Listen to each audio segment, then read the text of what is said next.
السلام علیکم ورحمۃ اللہ وبرکاتہ۔ امید ہے تمام گروپ ممبران بالکل خیریت و عافیت سے ہوں گے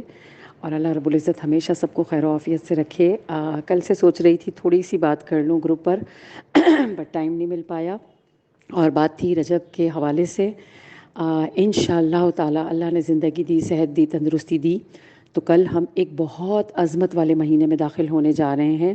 انشاءاللہ تعالی۔ اگر 29 کا چاند ہوا کل رات کو تو انشاءاللہ ہم کل مغرب سے ہی رجب کے مہینے میں داخل ہو جائیں گے، اور رجب کی حرمت کے حوالے سے تھوڑی سی بات کرنی تھی۔ اور جو لوگ میرا یہ میسج سنیں وہ پوری کوشش کریں کہ کم از کم کسی ایک یا دو لوگوں کو تو ضرور رجب کی حرمت، رجب کی برکات، رجب کا مہینہ کیا ہے۔ دیکھیں، رجب کا مہینہ وہ ہے کہ تمام 12 سال کے 12 مہینوں کے نام اللہ تعالیٰ نے لکھے، اور سال بھی اللہ تعالیٰ نے بنائے ہیں، دن بھی اللہ تعالیٰ کے بنائے ہوئے ہیں۔ واحد رجب کا مہینہ ہے جسے اللہ تعالیٰ نے کہا ہے قرآن میں کہ رجب میرا مہینہ ہے۔ تو ایک سوچنے والی بات ہے کہ اللہ رب العزت نے 12 مہینے خود ہی بنائے ہیں اور صرف ایک مہینے کو اپنا کیوں کہا؟ اللہ تعالیٰ تو قدرت رکھتے ہیں 12 مہینے کو اپنا کہنے پر، اور بنائے ہی اللہ نے ہیں۔ تو اللہ تعالیٰ نے رمضان کو کیوں اپنا مہینہ نہیں کہا؟ اللہ تعالیٰ نے ذی الحج، جس میں اتنی بڑی سنت حضرت ابراہیم علیہ السلام کی پوری ہوتی ہے، اس کو کیوں اپنا مہینہ نہیں کہا؟ اللہ رب العزت نے محرم الحرام کو اپنا مہینہ کیوں نہیں کہا کہ اس میں اتنی بڑی قربانی حضرت محمد مصطفیٰ صلی اللہ علیہ وآلہ وسلم کے نواسے کو شہید کیا گیا، اس کو اپنا مہینہ نہیں کہا؟ اللہ نے رمضان کو اپنا مہینہ نہیں کہا، آخر اللہ رب العزت نے رجب کو ہی اپنا مہینہ کیوں کہا؟ کوئی تو ایسی بات ہوگی، کوئی تو ایسی برکتیں ہوں گی، کوئی تو ایسے نور ہوں گے اس مہینے میں کہ اللہ رب العزت قرآن میں فرماتے ہیں کہ اے نبی صلی اللہ علیہ وآلہ وسلم، رجب میرا مہینہ ہے، شعبان میرے نبی کا مہینہ ہے، اور رمضان میری امت کا مہینہ ہے۔ تو کچھ تو ایسا ہوگا اس مہینے میں۔ تو بہت عظیم مہینہ کل سے شروع ہونے والا ہے انشاءاللہ تعالی۔ ہم سب پوری کوشش کریں گے کہ اس مہینے کی حرمت کے حوالے سے، اس مہینے کی عظمت کے حوالے سے اس کی قدر کر لی جائے، اس کی قدر کرنے کی کوشش کر لی جائے، اور اس کے روزوں کی اتنی فضیلت بیان کی گئی ہے۔ اور یہ میں اپنی طرف سے نہیں کر رہی یہ باتیں، یہ میں قرآن اور حدیث کی باتیں آپ کو بتا رہی ہوں، اللہ اور اس کے رسول صلی اللہ علیہ وآلہ وسلم کی باتیں آپ کو بتا رہی ہوں کہ اللہ رب العزت نے قرآن میں کہا ہے کہ جس نے رجب کا ایک روزہ رکھا اس کو 1 سال کی نفلی عبادت کا ثواب دیا جائے گا۔ جس نے رجب کے 7 روزے رکھے جہنم کے 7 دروازے اس کے لیے بند کر دیے جائیں گے۔ جس نے رجب کے 8 روزے رکھے، اللہ رب العزت نے کہا ہے کہ اس کے لیے جنت کے 8 دروازے کھول دیے جائیں گے، اور 8 دروازوں سے اس کو آواز دی جائے گی کہ وہ جس دروازے سے چاہے وہ داخل ہو جائے۔ اور یہیں پر اللہ رب العزت نے بس نہیں کیا، اللہ رب العزت چاہتے تو یہاں پر روک دیتے، سٹاپ کر دیتے اپنی برکتوں کو، لیکن اس سے آگے بھی اللہ نے برکتیں رکھی۔ اللہ نے کہا کہ اللہ رب العزت نے فرمایا کہ جس نے رجب کے 10 روزے رکھے وہ ہاتھ اٹھائے اور کہے کہ یا اللہ مجھے یہ دے دیجئے یا وہ مجھے دے دیجئے، بس وہ لب کھولے اور میں وہ مانگے اور میں پورا کر دوں۔ اور جس نے رجب کے 15 روزے رکھے، وہ اللہ رب العزت نے فرمایا کہ وہ گویا ایسا ہو جائے گا جیسے اس نے آج ہی اپنی ماں کے پیٹ سے جنم لیا ہو، جیسے کہ گویا وہ آج پیدا ہوا ہو۔ اب اتنا متبرک مہینہ، اس کے لیے اللہ رب العزت قرآن میں اتنی وعیدیں، اتنی برکاتیں بتا رہے ہیں، تو کیا اس مہینے کو ضائع کر دینا چاہیے؟ کیا اس میں رمضان کی تیاری یا کسی کے گھر کی شادیوں کی تیاری، وہ سب منع نہیں ہے، کرنی ہے، لیکن اس مہینے کی عظمت کو سامنے رکھنا ہے، اس کی حرمت کو، اور اس میں کوشش کرنی ہے۔ ہم سب گناہ گار ہیں، ہم میں سے کوئی بھی ایسا نہیں جو بہت متقی ہو۔ میں تو اپنی بات کروں گی کہ سر سے پیر تک میں گناہوں میں ڈوبی ہوئی ہوں، لیکن میں کوشش تو کر سکتی ہوں نا۔ میرے اللہ رب العزت نے قرآن میں فرما دیا کہ تم نیکی کرو میری رضا کی خاطر تو تمہیں اس کا اجر بڑھا چڑھا کر دیا جائے گا۔ میں ایک چھوٹی سی مثال سے آپ کو سمجھاتی ہوں کہ سپوز ہمارے گروپ پہ بہت سارے لوگ ہیں، لیکن میں آسیہ کا نام لے رہی ہوں مثال کے طور پہ، I am giving just for example کہ آسیہ ہے۔ اب آسیہ کے آگے رجب کا ایک روزہ ہے، اور اس کے ساتھ ہی دنیا کا کوئی ایک اور تقاضا ہے کہ سپوز اس کو کسی کی شادی میں یا مہندی میں یا بازار جانا ہے، اور آج اس کو رجب کا ایک روزہ رکھنا ہے۔ اب اس کے 2 دل ہیں کہ یا میں بازار چلی جاؤں یا میں روزہ رکھ لوں۔ اب آسیہ نے اپنے نفس پہ قابو کر کے اور رجب کا روزہ رکھ لیا، اس نے اللہ کے دین کے لیے اللہ کی رضا کے لیے روزہ رکھ لیا اور اپنے بازار والے کام کو مؤخر کر دیا۔ اب جب آسیہ کا انتقال ہوگا، دیکھیں مرنا ہم سب نے مرنا برحق ہے نا، ہر کسی کو موت آنی ہے، ہر کسی نے اللہ سے ملاقات کرنی ہے۔ جب انتقال ہوگا اور جب اللہ رب العزت آسیہ کو نیکیوں کے بڑے بڑے بڑے بڑے پہاڑ دکھائیں گے تو آسیہ سوال پوچھے گی کہ یا اللہ پاک، میں نے تو اتنی ساری نیکیاں نہیں کی تھی، یہ اتنی ساری نیکیوں کے اتنے بڑے بڑے پہاڑ کہاں سے آ گئے؟ تو اللہ رب العزت اس کو فرمائیں گے کہ آسیہ، یہ وہ نیکی ہے جو تم نے اپنی دنیا کے کام کو مؤخر کر کے میری رضا کی خاطر ایک نیکی کی تھی، اور پھر میں نے اس کو، تم نے تو وہ نیکی وہاں سے روانہ کی، میں نے اس کو یہاں پہ گرو کرنے کے لیے چھوڑ دیا تھا، اور وہ نیکی گرو ہوتے ہوتے بڑھتے بڑھتے بڑھتے پہاڑوں کی صورت میں چلی جائے گی، اور پھر وہ نیکی صرف ہمیں، جس نے نیکی کی ہے اس کو اس کا اجر نہیں ملے گا، اس کی اولادوں کو، اس کی نسلوں کو اس کا اجر دیا جائے گا۔ تو چھوٹی چھوٹی نیکیاں جو ہم کر سکتے ہیں، جو ہمارے ہاتھ میں، ایک مرتبہ سبحان اللہ پڑھنے سے جنت الفردوس میں ایک پودا لگتا ہے، کتنی دیر لگتی ہے 4-5 مرتبہ 10 مرتبہ سبحان اللہ پڑھنے میں، اور اس نیت کے ساتھ اللہ جی یہ نیکی صرف آپ کے لیے کی ہے، اس کو آپ قبول کیجیے گا، اور جنت میں تو انشاءاللہ تعالی ہم جائیں گے، انشاءاللہ تعالی ہم سب مانگتے ہیں اور سب کی دعا ہے، تو جائیں گے تو کیا چٹیل میدان میں رہیں گے؟ وہاں پہ ہریالی بھی تو چاہیے نا، گارڈننگ کا، باغ کا، پھولوں کا، پودوں کا، کس کو شوق نہیں ہوتا؟ اور کتنے خوبصورت لگتے ہیں وہ گھر جن کے باہر پودے ہوتے ہیں، ہریالی ہوتی ہے، جن صحن میں درخت ہوتے ہیں، تو وہاں ایک رونق اور ایک خوبصورتی الگ ہوتی ہے۔ تو ہم بھی تو اپنے گھروں کے لیے پھل پودے درخت کا، اس کا بھی تو بندوبست اپنے ساتھ چلاتے رہیں نا، اور اس کے ساتھ ساتھ سب سے بڑی نیت کرنی ہے، جو میری ایک ریکویسٹ ہے کہ آج ہی ہم سب، میرا فون اس وائس نوٹ کو سننے کے بعد ہی کر لیجئے گا، چاند کا انتظار کرنے کی ضرورت نہیں ہے کہ رجب کا چاند ہوگا تو کریں گے، پوری خالص خلوص دل کے ساتھ نیت کرنی ہے اللہ کو حاضر ناظر جان کر کہ یا اللہ پاک، اس رجب کے مہینے میں اللہ جی انشاءاللہ میں غیبت نہیں کروں گی، انشاءاللہ تعالی میں جھوٹ نہیں بولوں گی، اور انشاءاللہ تعالی اس رجب کو مجھ سے ایسا گزارنے کی مجھے توفیق عطا فرمائیے گا کہ یہ میری زندگی کا سب سے خوبصورت رجب کا مہینہ ہو۔ دیکھیں، رجب ہے آبیاری کا مہینہ، سب سے پہلے ہم پودے میں بیج ڈالتے ہیں، اس کے بعد 3 اس کے پروسیس ہوتے ہیں، سب سے پہلے بیج ڈلتا ہے، اس کے بعد اس میں پانی ڈالا جاتا ہے، دین آفٹر وہ گرو کر کے اور وہ ایک پلانٹ کی فارم میں ہمارے سامنے آتا ہے۔ تو رجب ہے آبیاری کا مہینہ، شعبان ہے پانی ڈالنے کا مہینہ، اور رمضان ہے اس پھل کے تناور درخت کی طرح اس کو پھلدار اور اس کو پراپر ایک فارم میں، درخت کی فارم میں آنے کا مہینہ۔ تو اب رجب میں ہم چھوٹی یہ نیکیاں کر کے اور اس بیج کو ہم بو دیں گے انشاءاللہ تعالی،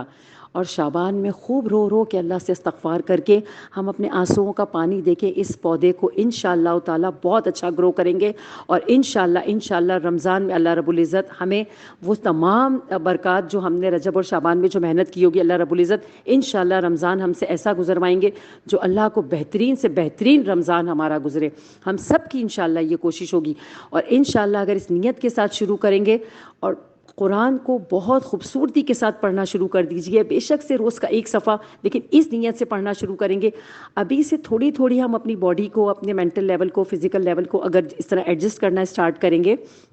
تو رمضان میں عبادات اور روزے ہمیں بھاری نہیں لگیں گے، بلکہ ہمیں ان کو کرنے میں مزہ آئے گا، ہمیں بہت سارے کام ایک ساتھ کرنا بوجھ نہیں لگے گا، بلکہ خوشی محسوس ہوگی۔ اور ایک مومن مسلمان عورت کو، مرد کو خوشی ہونی بھی چاہیے کہ اللہ رب العزت نے اس کو اتنی طاقت دی کہ وہ اپنے گھر بار کو بھی عورت دیکھتی ہے، کھانا بھی پکاتی ہے، نماز بھی پڑھتی ہے، اللہ کی عبادت بھی کرتی ہے،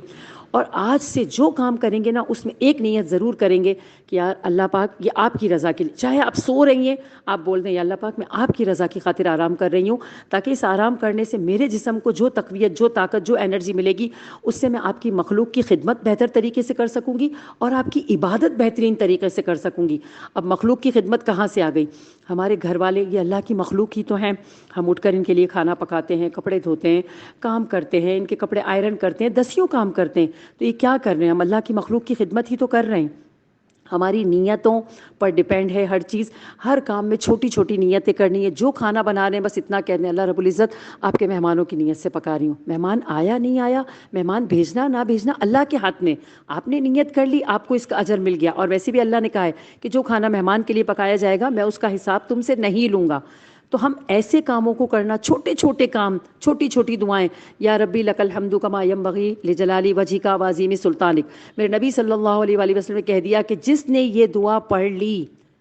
اس کے لیے اللہ تعالیٰ کا فرمان ہے کہ فرشتوں سے کہا کہ تم اس کو ہٹ جاؤ، اس کا اجر میں خود اس کو اس سے ملاقات پہ دوں گا۔ جس نے یہ دعا پڑھ لی، آپ صلی اللہ علیہ وآلہ وسلم کا ارشاد، ایک حدیث کا مفہوم ہے کہ ایک صحابی تھے، انہوں نے ایک مجلس میں یہ دعا پڑھی تو آپ صلی اللہ علیہ وآلہ وسلم نے ارشاد فرمایا، ایک حدیث کا مفہوم ہے کہ ابھی ابھی جیسے ہی تم نے یہ دعا پڑھی، میں نے 10 فرشتوں کو بھاگ کر آتے ہوئے دیکھا اور 10 فرشتوں کو ایک ساتھ اس کا اجر لکھتے ہوئے دیکھا، لیکن سب کے سب بے بس ہو کر رہ گئے، اور پھر انہوں نے اللہ تعالیٰ سے سوال کیا کہ یا اللہ پاک ہم اس کا اجر کیسے لکھیں؟ تو اللہ رب العزت نے فرمایا کہ تم ہٹ جاؤ، اس کا اجر میں اس کی ملاقات پہ میں اس کو خود دوں گا۔ اب کیا تھا، ایک سیکنڈ بھی نہیں لگی نا یہ پڑھنے میں، یا ربی لک الحمد کما ینبغی لجلالی وجہک وعظیم سلطانک، لیکن اس 2 سیکنڈ کی دعا کے لیے میرے نبی صلی اللہ علیہ وآلہ وسلم کتنا بڑا ارشاد فرما رہے ہیں۔ ایسی تو ہزاروں چھوٹی چیزیں ہیں جو اگر ہم احادیث اٹھا کے دیکھیں، قرآن شریف ترجمے سے پڑھیں تو اس میں ہمیں دسیوں چیزیں ایسی ملیں گی جن پر کوئی وقت صرف نہیں ہو رہا، جن کے لیے پاکی ناپاکی کی کوئی قید نہیں ہے، جس کے لیے وضو کا کرنا کوئی شرط نہیں ہے، جس کے لیے سر پر اوڑھنا، یہ کرنا وہ کرنا کوئی قید نہیں ہے۔ اب جس حال میں جہاں آپ کو جو چیز یاد آتی ہے اللہ کی رضا کی خاطر خاموشی کے ساتھ پڑھ لیجئے، اللہ رب العزت ایسے اس کو قبول کریں گے۔ اور جو میں نے مثال دی تھی وہ نیکیوں کے پہاڑ کی، تو یہ وہاں پہنچ کر یہ گرو کرنا اسٹارٹ ہو جائیں گی، یہ نیکیاں یہ پہاڑ بن جائیں گے۔ کتنی بڑی بات ہے کہ آپ صلی اللہ علیہ وآلہ وسلم رجب کا چاند دیکھتے کے ساتھ یہ دعا پڑھتے تھے کہ اللہم بارک لنا فی رجب و شعبان و بلغنا رمضان، کہ اے اللہ مجھے برکت عطا فرمائیے میرے رجب میں، مجھے برکت عطا فرمائیے میرے شعبان میں، اور مجھے خیر و عافیت کے ساتھ پہنچا دیجئے رمضان تک۔ اللہ کے نبی مانگ رہے ہیں، نبی میں اور آپ کیا چیز ہیں، ہم کچھ بھی نہیں ہیں۔ جب اللہ کے نبی صلی اللہ علیہ وآلہ وسلم جو بخشے بخشائے ہیں، جو اللہ کے محبوب ترین، جن کا نام اللہ نے اپنے کلمے کے اندر رکھا جوڑ دیا، وہ نبی کہہ رہے ہیں کہ اے اللہ جی برکت عطا فرمائیے میرے رجب میں، میری شعبان میں، اور مجھے خیر و عافیت کے ساتھ صحت کے ساتھ پہنچا دیجئے رمضان تک۔ تو میں اور آپ نہیں مانگیں گے، انشاءاللہ تعالی آج سے مانگیں گے، کل رجب کے چاند کا انتظار کرنے کی ضرورت نہیں ہے، ہم آج سے انشاءاللہ جو لوگ میرا وائس نوٹ سن رہے ہیں وہ آج سے مانگیں گے، اور پوری کوشش کریں گے اپنے آس پاس آپ کے جتنے لوگ ہیں، اپنی بہن کو کسی کو رجب کی برکت بتا دی، اپنی دوست کو بتا دی، اپنی پڑوسن کو بتا دی، آپ اپنے کسی ریلیٹیو کو، اپنے نیبرز کو، کسی کو بھی 1-2 لوگوں سے کم از کم ضرور رجب کی حرمت کا بتائیے گا، تاکہ اس سلسلے میں آپ کا نام اللہ رب العزت کے آگے گھر لکھ دیا جائے، اور جب ہمارا انتقال ہو تو ہم اللہ رب العزت کے آگے فخر سے اپنا سر اٹھا کر کہہ سکیں کہ اللہ جی میں نے آپ کی بات لوگوں تک پہنچانے کی پوری کوشش کی تھی، اللہ جی آپ گواہ ہیں،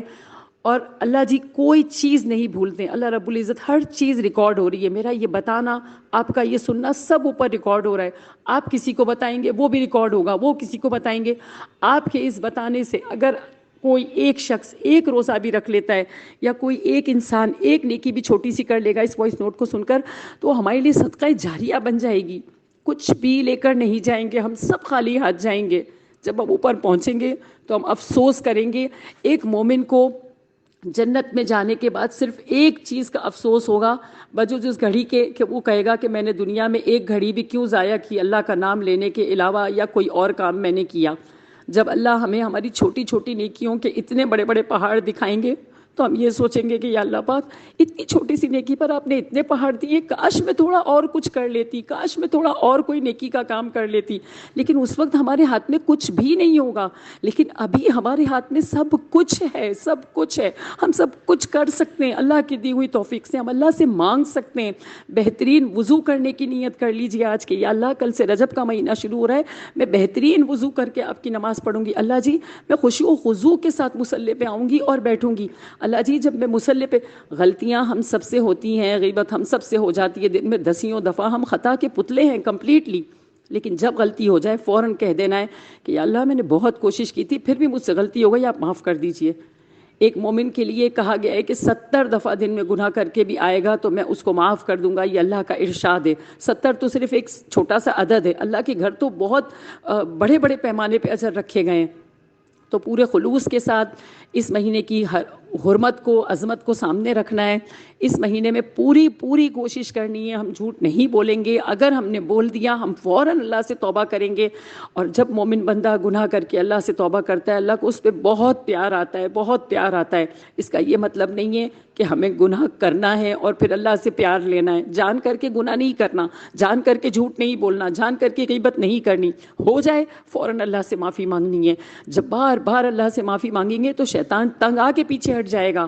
کیونکہ جب مومن بندہ معافی مانگتا ہے تو اللہ رب العزت اس سے اتنے راضی ہوتے ہیں اور اسے ڈھیر کے مقدار میں اسے اس کی برکتیں دے دیتے ہیں اور اس سے محبت کرنا شروع کر دیتے ہیں. اور یہ اس چیز کو دیکھ کر شیطان اپنے سر کو پیٹنا شروع کر دیتا ہے کہ میں نے تو ایک چھوٹی سی نیکی سے اس کو روکا تھا, اس کو تو اس سے 7 گنا زیادہ مل گیا. پھر شیطان اپنے قدم پیچھے ہٹا لے گا انشاءاللہ تعالیٰ. پھر انشاءاللہ ہم سے غیبت بھی نہیں ہوگی, ہم جھوٹ بھی نہیں بولیں گے. اللہ تعالیٰ ہمیں اپنی حفظ و امان میں اور اپنی پکڑ میں لے لیں گے, ہمیں تھام لیں گے اپنے دونوں ہاتھوں سے. تو انشاءاللہ پوری نیت کرنی ہے کہ ہم رجب کو رجب کی حرمت کے طریقے کے ساتھ انشاءاللہ شروع کریں گے اور اس کو اسی طرح گزاریں گے.